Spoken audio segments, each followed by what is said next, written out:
जय श्री राधे। जय जय श्री हरि। आज हम सुनेंगे पुरुषोत्तम मास कथा अध्याय 17। नारद जी बोले, हे कृपा के सिंधु, उसके बाद जागृत अवस्था को प्राप्त उस राजा दृढ़धनुआ का क्या हुआ, सो मुझसे कहिए, जिसके सुनने से पापों का नाश कहा गया है। नारायण जी बोले, अपने पूर्वजन्म के चरित्र को सुनने से आश्चर्य युक्त तथा और सुनने की इच्छा रखने वाला दृढ़धनुआ से वाल्मीकि ऋषि बोले। वाल्मीकि मुनि बोले, इस तरह स्त्री के मुख से शीतल वाणी को सुनकर सुदेव शर्मा धैर्य धारण कर हरि भगवान के चित्त को लगाता हुआ दीर्घ श्वास लेकर दीन मुख सुदेव शर्मा जो होने वाला है वह होगा, यह मन में निश्चय कर पुष्प समिधा आदि के लिए वन को गया। इस प्रकार करते हुए उस सुदेव शर्मा का कितना ही समय बीत गया। बाद किसी दिन समिधा कुश फल पुष्प आदि के लेने के लिए वन को गया। वहां जाकर सुदेव शर्मा मन से हरि भगवान के चरण कमलों का ध्यान करने लगा। उसी दिन उसका लड़का सुखदेव अपने मित्रों के साथ बावली को गया। बावली में प्रवेश कर समय वयस्क मित्रों के साथ जल यंत्रों से जल फेंकता हुआ और बार बार हंसता हुआ खेलने लगा। गर्मी के ऋतु में बार बार जल से खेलता हुआ हर्ष को प्राप्त हुआ। इस तरह प्रेम में मग्न सब बालकों से खेल करते हुए अथाह जल में खड़ा हुआ। वह सुखदेव बालक मित्र बालकों से पीड़ित होकर मित्र वर्ग के भय से भागने की इच्छा करता हुआ और भाग्य से प्रेरित हो अपने श्वास को रोककर अपने मित्रों को छलने की इच्छा से वहां अथाह जल में गोता लगाया, किंतु उस जल में व्याकुल होकर उससे बाहर निकलने की इच्छा करता सहसा उस अथाह जल में वह बालक मृत्यु को प्राप्त हो गया। जल से निकलते हुए बालक को न देख कर वे सब समय वयस्क मित्र बालक चकित होकर हाहाकार करते हुए बहुत जोर से दौड़े और अत्यंत शोक से ग्रस्त वे बालक उसकी माता गौतमी से जाकर बोले। उन बालकों के अत्यंत अप्रिय वज्रपात के समान वचन को सुनकर पुत्र में प्रेम में करने वाली वह गौतमी तुरंत पृथ्वी पर गिर गई। उसी समय वन से सुदेव शर्मा आया। पुत्र का मरण सुनकर कटे वृक्ष के समान पृथ्वी पर गिर गया। बाद में दोनों ब्राह्मण स्त्री पुरुष उठकर बावली को गए, जहां मृत पुत्र का आलिंगन कर उसके शरीर को गोद में लेकर सुदेव शर्मा बारंबार पुत्र का मुख चूमने लगा। अपने गोद में स्थित मृत पुत्र को बार बार देखता हुआ रोता विलाप करता गदगद अक्षर से बोला।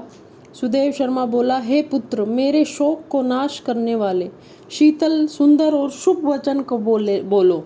हे वत्स, मेरे मन को प्रसन्न करो। वृद्ध माता पिता को छोड़कर तुम जाने के योग्य नहीं हो।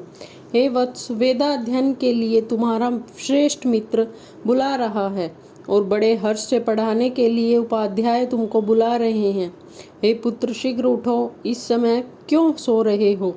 तुमको छोड़कर घर नहीं जाऊंगा। घर में मेरा क्या काम है? तुम्हारे बिना इस समय मेरा घर शून्य जंगल के समान हो गया है। तुमको फल मूल प्रिय हो तो मेरे सामने से उठो, यदि नहीं उठोगे तो वन को भी नहीं जाऊंगा। वन में क्या काम? मैंने कोई निंदित काम नहीं किया और ब्रह्म हत्या भी नहीं की, फिर किस कर्म के फल से मेरा पुत्र मर गया? अहो ब्रह्मा, तुमने में ऐसा करके कौन सा बड़ा फल प्राप्त किया? हे निर्दयी वृद्ध दीन, मेरे नेत्र को लेकर निर्धन का धन और दोनों स्त्री पुरुषों का सहारा इस पुत्र को हरण करते तुमको लज्जा नहीं आई? सर्वत्र तुम दयालु हो, परंतु मेरे विषय में निर्दय हो गए, सो क्यों? अहो आश्चर्य है, मेरे भाग्य से यह उल्टा कैसे हुआ है? स्वभाव से सुंदर पुत्र की खोज इस समय मैं कहाँ करूं? हे पुत्र, तुम्हारे मुख और सुंदर नेत्र को कहाँ देखूंगा?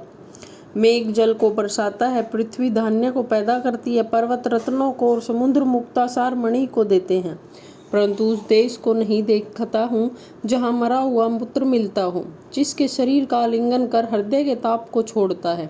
हे वत्स, तुम एक बार शीघ्र वचन सुनाओ और दया करो। तुम्हारी माता लज्जा छोड़कर चिल के समान अत्यंत विलाप कर रही है। हे पुत्र, उसको देखकर तुमको दया क्यों नहीं होती? माता पिता की आज्ञा बिना तुम कभी भी नहीं गए। हे पुत्र, हम दोनों से बिना पूछे ही दूर के मार्ग को गए हो, क्यों? इस समय किसके वेदाध्ययन की उत्तम वाणी को सुनूंगा? हे वत्स, आज तुम्हारे और तुम्हारे मनोरथ मधुर वचन के स्मरण से मेरा हृदय सौ टुकड़े नहीं हो रहा है, क्योंकि मेरा हृदय लोह के समान है। हे कौशलेंद्र राजा दशरथ, तुमको हम धन्य मानते हैं, क्योंकि रामचंद्र के वन में जाने पर पुत्र के ताप से दग्ध वे प्राणों को नहीं रख सके। परंतु पुत्र के मर जाने पर भी जीवित रहने वाले मुझको धिक्कार है। हे गोविंद, हे विष्णु, हे यदुनाथ, हे नाथ, हे रुक्मणी के प्राणपति, हे मुरारे, हे दीन पर दया करने वाले, हे दयालो, पुत्र रूप अग्नि के ताप से संतप्त मेरी रक्षा करो।